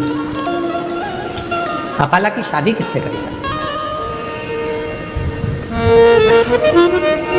शरीर में रोग है, चर्म रोग है, कोई वर नहीं मिलता, कोई लड़का नहीं मिलता। कहा इंद्रदेव प्रसन्न हुए। क्यों? ऋग्वेद की अष्टम मंडल की 91वें नंबर के सूक्त को जैसे ही अपाला ने रचा, इंद्रदेव प्रसन्न हुए और उन्होंने अपाला को देवादिदेव महादेव की आराधना में लगा दिया। अपाला शिव की आराधना। अच्छा वर पाना है, अच्छी कन्या चाहिए, अच्छी नौकरी चाहिए, अच्छा रोग मुक्ति हो जाए, कैसा भी रोग है वो मुक्त हो जाए, कितना भी कड़क रोग क्यों ना, उससे भी अगर मुक्ति चाहिए, अपना कर्म पूरी लगनता से करो। रोग मुक्ति के लिए डॉक्टर को भी जांचे कराओ, दिखाओ, और साथ में शिव जी की आराधना, शंकर की आराधना। ऐसा कोई बता दो जिसको शिव जी ने नहीं दिया। भगवान राम जी को लंका का राज्य दे दिया, भगवान कृष्ण को जब संतान नहीं थी तो संतान किसको नहीं थी। और तेरी कृपा का क्या है भरोसा, कब किस पर हो जाए, जरा सी हम पर कर दो, जरा सी हम पर कर दो। तेरी कृपा का क्या है भरोसा, कब किस पर हो जाए, जरा सी हम पर कर दो, जरा सी हम पर कर दो। जिस पर भी हो गई तेरी कृपा करुणा, वो भव पार हुआ, भव पार हुआ। पापी हो चाहे जितना, उसका भी बाबा उद्धार हुआ, उद्धार हुआ। गिद्ध अजामिल कणिका जैसे तेरे मन को भाए, जरा सी हम पर कर दो, जरा सी हम पर कर दो। तेरी कृपा का क्या है भरोसा अब किस पर हो जाए, जरा सी हम पर कर दो, जरा सी हम पर कर दो। अपाला ने शिव जी की आराधना प्रारंभ की। आराधना करना प्रारंभ करी। इंद्रदेव ने जैसा जैसा बताया साधना, वो साधना करी, तब करा, और बाबा भोलेनाथ ने सुन भी लिया। एक कुशाश्व नाम के ऋषि हुए जो आंतरी ऋषि के आश्रम में आए भ्रमण करते। और कुशाश्व नाम के ऋषि जब आंतरी ऋषि के आश्रम में आ गए, विराम किए, विश्राम किए, देखा 2 दिवस तक जब निवास किया, निवास करने के बाद देखा अपाला को, तो सुंदर तो थी, बस चर्म रोग था शरीर में, सुंदर बहुत थी। कहा ऋषिवर, मेरा निवेदन है, अंतरिषि से कुशाश्व कहा कि आपकी जो बेटी है, आपकी जो कन्या है अपाला, मैं उससे विवाह करना चाहता हूं। क्या आप अपनी बेटी का विवाह मेरे साथ करेंगे? शिव करुणा ऐसी ही करते हैं, मालूम ही नहीं पड़ता कब कौन सी कृपा कहां कर दे। एक पत्र अच्छा है, देखिए,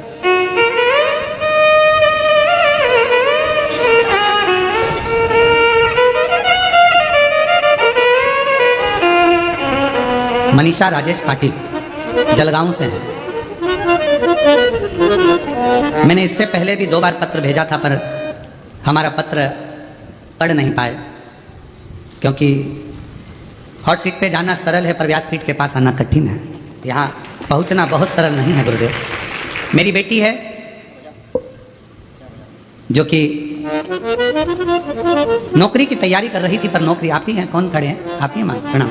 बेटी का नौकरी नहीं लग रहा था, कई वर्ष हो गए उसको, पर नौकरी नहीं लगा, तब वो हिम्मत हार गई।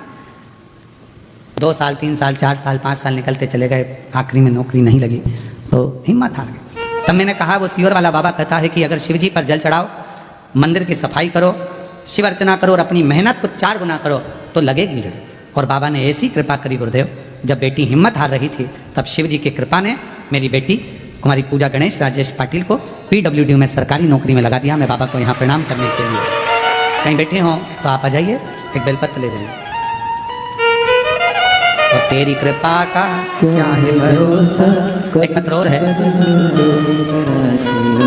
मैं रत्ना समाधान मनोरे, कहीं बैठी हों तो हाथ हिलाइए, आप ही हैं।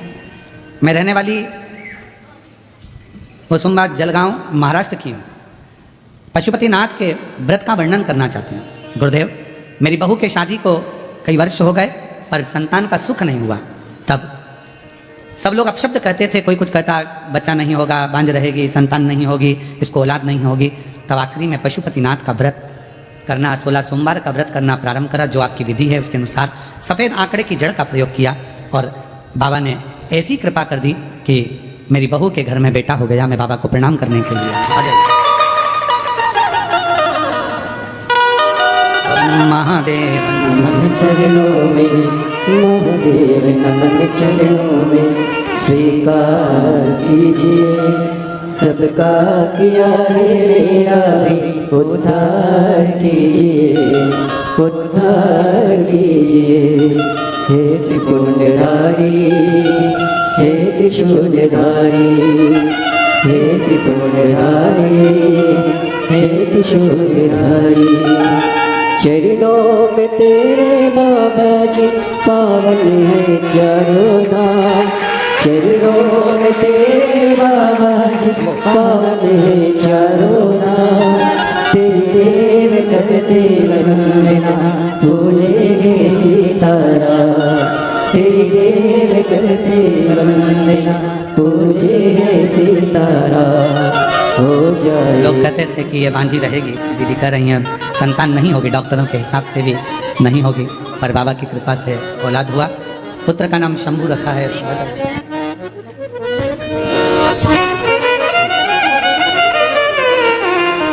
और जो जैसी भावना लाया वो वैसा ही फल पाया, जो जैसी भावना लाया वो वैसा ही फल पाया।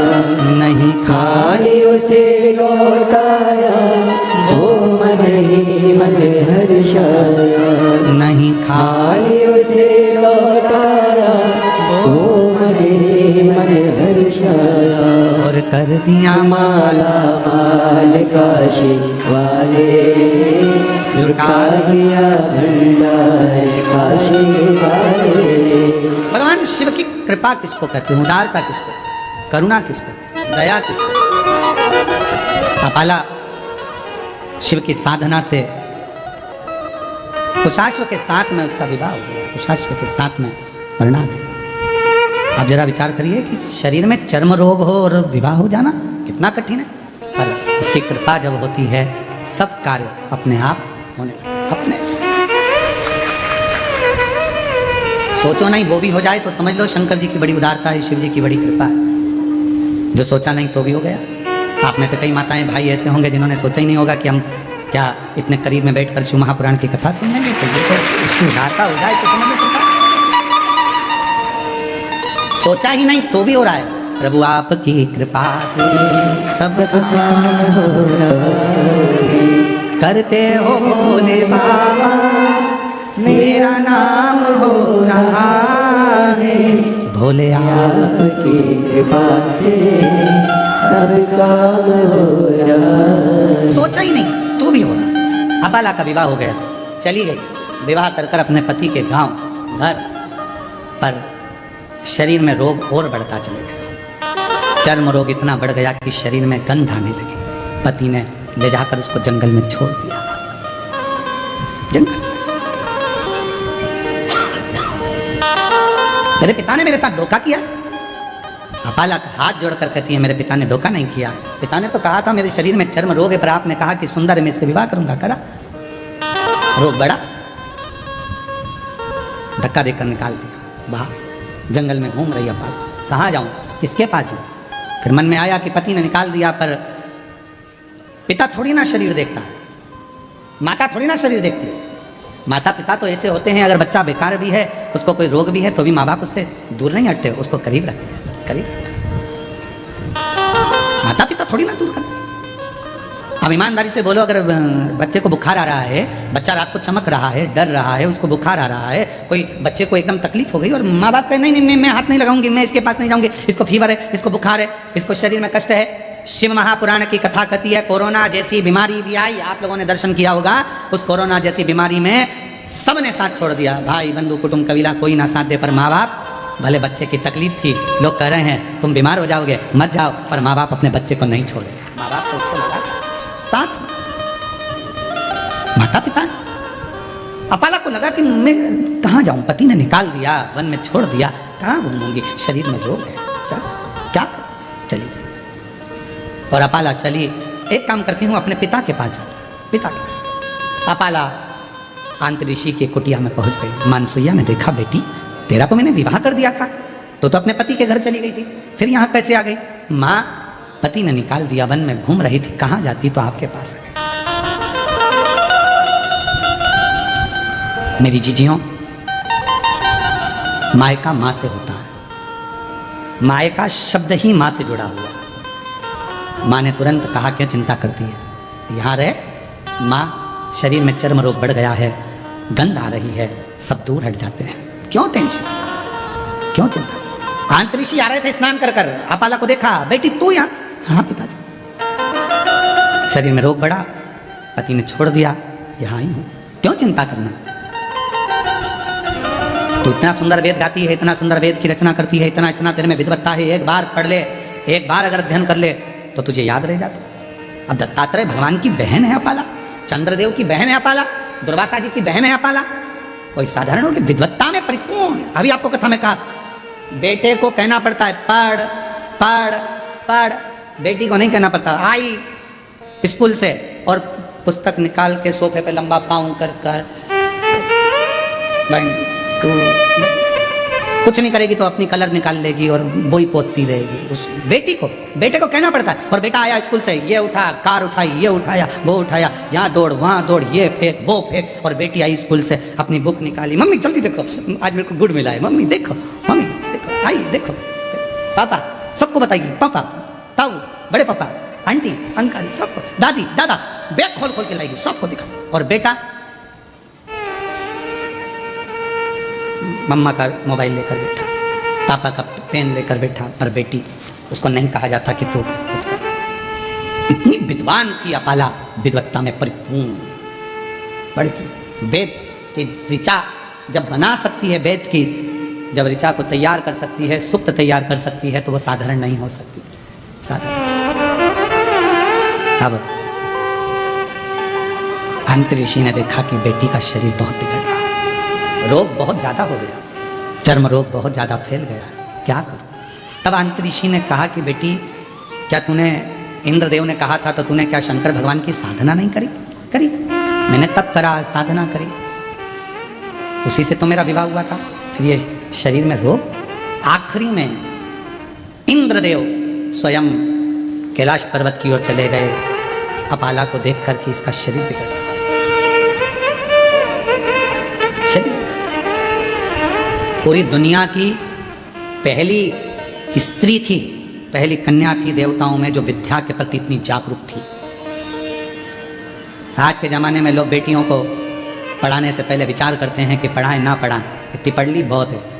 पहली बेटी थी आंत्री ऋषि की बेटी अपाला, जो विद्या अध्ययन में प्रखर थी, जो वेद में भी अपनी ऋचाओं को, सुक्त को प्रदान कर देती थी, वो अपाला थी। इंद्रदेव ने कैलाश पर्वत पहुंचे, शिव जी तो कैलाश पर मौन होकर बैठे थे। किससे कहें कि अपाला को एक रोग है और अपाला मुझे बचती है और मैं जाऊंगा नीचे उससे मिलने के लिए, तो मुझसे वर मांगेगी। एक बार मैंने उसको साधना बता दी थी, पर उसके बाद उसका विवाह हो गया था, फिर तकलीफ, शरीर में रोग। इंद्रदेव पहुंचे देवादिदेव महादेव के पास में, शंकर भगवान मौन थे, नंदी बैठे थे।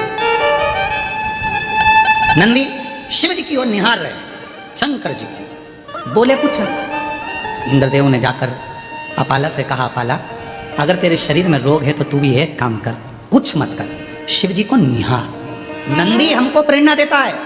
शंकर भगवान के मंदिर में जो नंदी की स्थापना होती है शिव मंदिर के बाहर, वो हमको प्रेरणा देता है कि इधर उधर ना झांकते हुए शंकर पर दृष्टि लगा लो, वो तुम्हारी सृष्टि बदल देगा, वो तुम्हारी जिंदगी बदल देगा। तो नंदी सीखा। पर हमारी आदत बुरी है, हम मंदिर जाते हैं तो 10 जगह पर ध्यान लगाते हैं, हम कथा में भी जाएंगे तो 50 जगह हमारा ध्यान जाएगा, अगर मंदिर भी जाएंगे तो 50 जगह ध्यान जाएगा, तीर्थ जाएंगे तो 50 जगह ध्यान जाएगा। यहाँ तक शिव महापुराण की कथा कहती है कि यदि आप काशी विश्वनाथ जी का दर्शन करने के लिए काशी में पहुंचे हो तो सबसे पहला लक्ष्य तुम्हारा यह होना चाहिए कि मुझे विश्वनाथ जी से मिलना है, मुझे बाबा का दर्शन करना। कृष्णेश्वर बेलूल गए हो, मुझे शिव जी का दर्शन करना। मुझे भीमा शंकर गए हो, भीमा शंकर, मेरी मासी के यहाँ बाद में जाऊंगी, दूसरे मंदिर बाद में जाऊंगी, पहले सबसे पहले मुझे जाना है तो मेरे बाबा के यहाँ जाना, जिससे मिलने के लिए आई। आप लोगों ने कथा में सुना कि नहीं सुना? हमने एक बार कथा में कहा था कि आपके घर के पास में अगर शंकर जी का मंदिर है, आप वहां जा रही हो ना, आपकी पड़ोसन कितनी भी अच्छी, आपकी बेस्ट फ्रेंड है, आपके रिश्तेदार रहते हो, कुछ भी रहता हो, और आप शंकर जी के मंदिर से जब वापस आओ तो किसी के दरवाजे पर रुकना नहीं, सीधे अपने घर पर आना। क्योंकि शिव जी को जब जल चढ़ाकर लोटा जो लेकर जाते हो, पानी का लोटा लेकर जाते हो, कलश लेकर जाते हो, एक लोटा जल लेकर जाते हो, जब शंकर भगवान को चढ़ाते हो तो शिव जी ने लक्ष्मी को वर दिया था भगवान नारायण को देने से पहले कि लक्ष्मी जो मेरे मंदिर में आकर एक लोटा जल चढ़ाएगा उसका पात्र खाली नहीं जाना चाहिए, उस पात्र में तुम बैठकर उसके घर तक जाओगी। अब मालूम पड़े हम पड़ोसी क्या रुक गए, बहन क्या रुक गए, रिश्तेदार क्या रुक गए, नातेदारों क्या रुक गए, वहां बैठकर बात करने लगे, तो अपना जल की जो लक्ष्मी होती है, पात्र की जो लक्ष्मी होती है, वहां रुक जाती है, उस पात्र को लेकर घर तक। कुबरेश्वर धाम पर लोग आते हैं, जितने लोग कुबरेश्वर धाम आते हैं हम उनसे भी कहते हैं कि आप आए हो तो बाबा से मिलने के लिए। ऑटो वाला कहेगा हम तुम्हें यहाँ ले चलेंगे, ऑटो वाला कहेगा, गाड़ी वाला कहेगा हम तुम्हें वहां ले चलेंगे, बहुत सारे मंदिर है, हम यहाँ घुमाए वहां घुमाए, ये करे वो करे। उससे एक बात कर दो, हे भैया मैं मेरे बाप के घर आई हूँ, कुबरेश्वर धाम आई हूँ, अपने मायके आई हूँ, पहले मुझे वहां लेकर, मेरे बाबुल के पास, मेरे पिता के घर, पहले उससे मिलूं। उससे अगर मैं जाकर प्रार्थना करूंगी और जो बाप देता है, फिर तो तुम सब, पिता जिंदा है ना, माँ जिंदा है ना, तब तक मायके से जो मिलता है वो दिल से मिलता है। माँ बाप जाने के बाद भाई है, भाभी है, हमारा इनसे रिश्तेदारी खराब नहीं है, भाभी भैया से हो, ये भी है, पर तुम जाओगी ना तो सोच कर दिया जाएगा, दीदी को ये दूं कि ना दूं, ऐसा दूं कि ना दूं, लिफाफा कितने का दूं, भांजे आए हैं भांजी आई हैं तो उनको क्या दिया जाए, क्या सोचना पड़ेगा। पर माँ बाप सोचते नहीं है, माँ बाप से नहीं पूछती कि बेटी को दूं कि दूं, पापा नहीं पूछते बेटी को दूं कि दूं, माँ बाप है, उठाया दे दिया, घर में उसका भी तो हिस्सा है, उठाया दे दिया। पर माँ बाप के जाने के बाद उसी तरह कुबरेश्वर धाम जो आते हैं वो शंकर भगवान को, कुबेर भंडारी को अपना बाप मानते हैं, मायका मानते हैं कुबरेश्वर धाम को, तो वहां आकर सीधे अपने बाप से कहा जाए, वो कई ऑटो वाला यहाँ ले चलूँ ना, मैं मुझे तो मेरे बाबा के घर ले चलो, वहां जाऊंगी मांगूंगी वो दे देगा। और तेरे दरबार की बाबा निराली शान देखी है। तुझे नहीं देखा पर झोली भरी देखी है। मुख दुनिया मोड़े बाबा तू मुखड़ा मैनू लगी परी बाबा तू मुख दुनिया मोड़े बाबा तू मुखड़ा। मेरी जो प्रीत लगी है वो ना टूटे। मुखड़ा दुनिया मोड़े मोड़ने दो, संसार मुखड़ा मोड़े मोड़ने दो, नाते रिश्ते छूटे छूटने दो, पर तू ना छूटे। अंत समय प्रभु और वचन दिया तो निभाना पड़ेगा। तो मुखड़ा है वो ना मोड़ा जाए। शिव कृपा करे करुणा करे। मुझे नहीं था, मैं कहां जाऊं। नंदी हमको प्रेरणा दे रहा है शंकर जी के मंदिर के बाहर बैठ करके कहीं ध्यान मत दो, शिव पर ध्यान दो। शिव पर ध्यान का बड़ा महत्व है महाराज जी, बहुत ध्यान लगाना इस बात के लिए। मोबाइल पे भी समझ में आ जाता है कि तुम्हारा दिल कहाँ है। पत्नी पति से बात करती है ना तो कह देती है बात में, मैं तुमसे बात कर रही हूँ, तुम्हारा ध्यान कहाँ है। इतनी दूर वो मायके और तुमसे बात कर रही है तो कह रही है कि तुम्हारा ध्यान कहाँ है, मैं तुमसे बात कर रहा हूँ। फिर पति पति सूझ में आता है, मैं कैसी तो कर रहा हूँ। और मालूम पड़ा था लैपटॉप पे लगा हुआ था, ध्यान वहाँ था, और काम पर लगा हुआ, मित्रों से गप्पे मारने में लगा, और फोन आ गया पत्नी का। पत्नी तुरंत पहचान जाती बात करने के तरीके से तुम्हारा ध्यान कहाँ है। उसी तरह एक लोटा जल तो मंदिर जाके सब चढ़ाते हैं, शंकर जी को मालूम पड़ जाता है कि तुम्हारा ध्यान कहाँ है, कहाँ तुम्हारा ध्यान है। जिसका ध्यान था बाबा उसकी झोली खुशियों से भर देता है। वो कहीं बहन माता जी करी थी संतान नहीं, कोई कुछ कहे। एक बहन ने पत्र में लिखा मेरे बेटे के लिए 12 बार पत्र लिख चुकी हूं, धन्य है, आज हाथ में आई गया। मेरा नाम विजया कैलाश बड़गुढ़र है, मैं 12 बार पत्र लिख रही हूँ गुरुजी। बड़ा लड़का यूएसए के लिए तैयारी कर रहा था पर हो नहीं पा रहा था, बहुत तकलीफ आई। आखिरी में उसने हिम्मत छोड़ी, पर किसी ने कहा कि वो सियोर वाला महाराज कहता है कि हिम्मत मत हारना, शिव जी के मंदिर जाना, लोटा भर जल चढ़ाना। पार्थिव लिंग का पूजन किया, 6 बजे पूजा कर मंदिर में ऐसे 7 बजे आकर बैठी, और तभी बाबा ने ऐसी कृपा कर दी कि मेरा बेटे का सिलेक्शन हो गया और वो में नौकरी। आ जाओ बेटा। शिव तत्व इसी को, और जो जैसी भावना काशी वाले लुटा दिया भंडार, काशी वाले लुटा दिया भंडार, काशी वाले करिया मार, काशी वाले। शिव पर ध्यान केंद्रित करो, लोटा भरकर जल सब चढ़ाते हैं। जैसे पत्नी पति से कहते तुम्हारा ध्यान कहाँ है, शंकर जी समझते हैं तुम्हारे एक लोटे जल को। जिससे रोज रोज मिलते हो ना उसका व्यवहार सामने आ जाता है। तुम रोज रोज एक लोटा जल चढ़ाते हो, शंकर जी अच्छे से जानते हैं लीला भाई कैसी है, मेरू प्रसाद कैसा है, क्या मांग रहा है, क्या चाहता है, उसको मालूम है। दिल तो लगाओ, हृदय तो लगाओ शिव जी से। पाला इंद्रदेव ने कहा तुमने शिव की साधना करी? हाँ। तब करा? हाँ, मेरा विवाह हुआ, पर ये रोग ठीक नहीं है। इंद्रदेव ने कहा शिव पर ध्यान केंद्रित कर। एक दिन अपाला बैठी थी, अब उसका मन कहीं नहीं लगता, क्योंकि दुनिया की दौलत अगर तुम्हारे पास में है और तुम्हारा शरीर अगर ठीक नहीं है तो वो दौलत किसी काम की। प्रथम सुख निरोगी काया। एक बार हम कथा करने के लिए गए और एक बहुत बड़ा हॉस्पिटल था। उस हॉस्पिटल में पहुंचे तो कोई अपने बाप के लिए, कोई अपने बेटे के लिए, कोई अपनी पत्नी के लिए, कोई अपनी माँ के लिए, कोई पति के लिए अटैची भर भर कर पैसा लेकर खड़े थे कि ये रोग ठीक कर दे। बहुत बहुत प्रथम सुख निरोगी काया।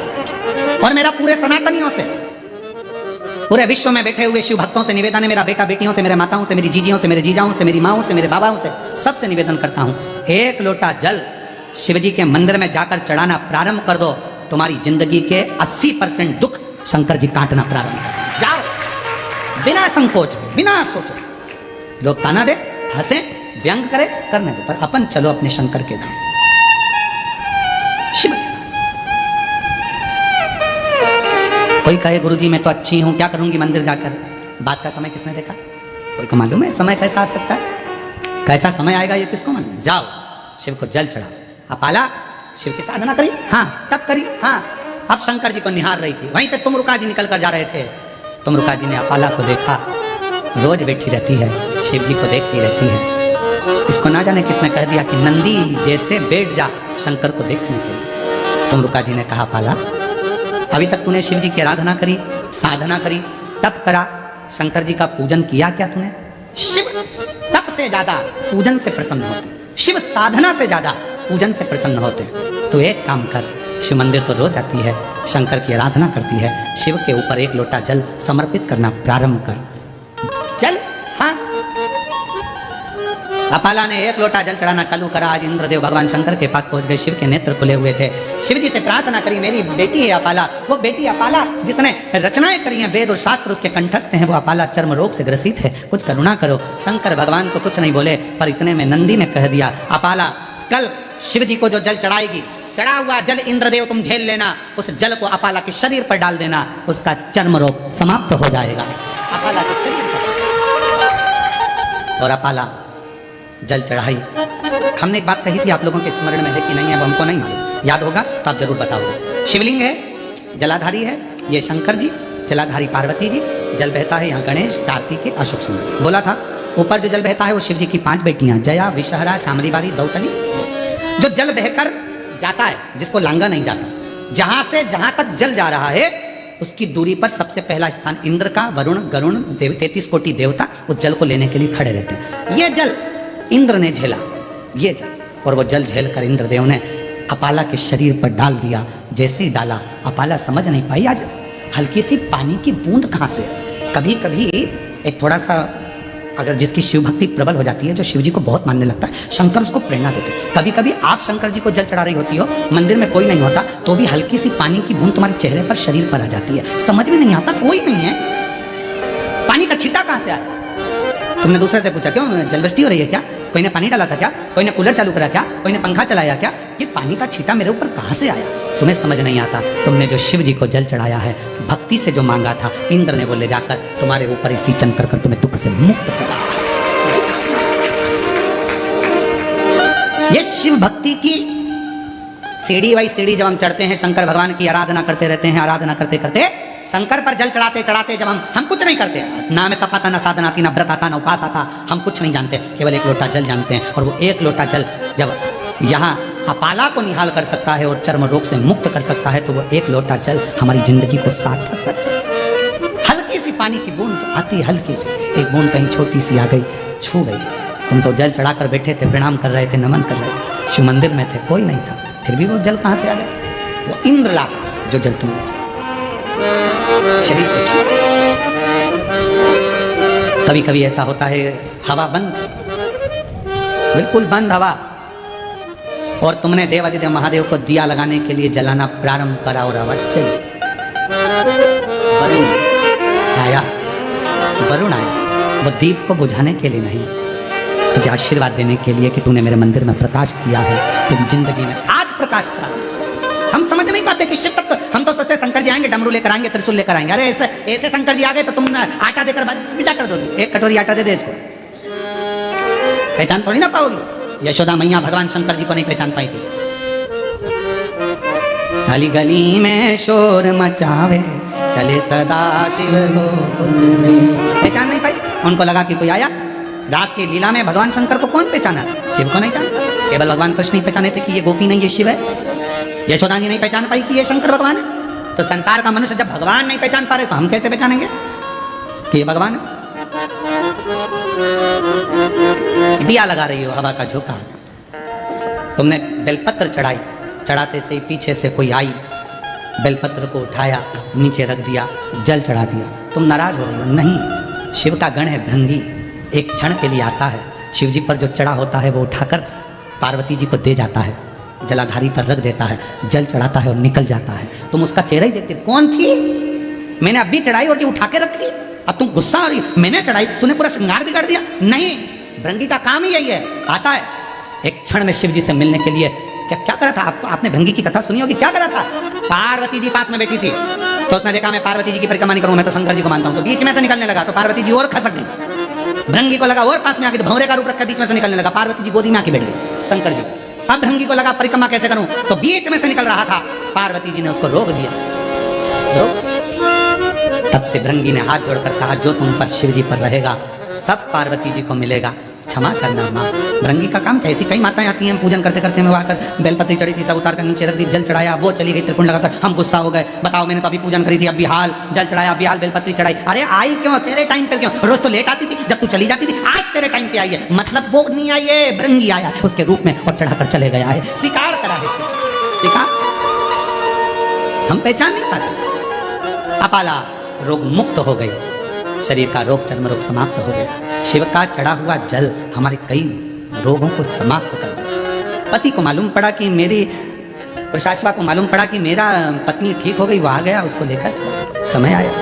आगे कथा कहती है, देवराज नाम का ब्राह्मण शिव मंदिर में प्राणों को बेलपत्र के वृक्ष के नीचे त्याग देता है, शरीर छूट जाता है, शिव उसको ले जाते हैं। बिंदुक नाम का ब्राह्मण, जिसकी धर्म पत्नी चंचुला देवी, पति के प्राण त्यागने पर उसके लिए भगवान देवाधिदेव महादेव ईश्वर गोरा बनते हैं और तुमरुका जी कथा कहते हैं। और ईश्वर गोरा कथा को श्रवण करने के लिए आनंद से जा रहे हैं। जोरदार ताली बजाएं ईश्वर गोरा जी के लिए, भाव से आनंद से जोरदार ताली बजाकर स्वागत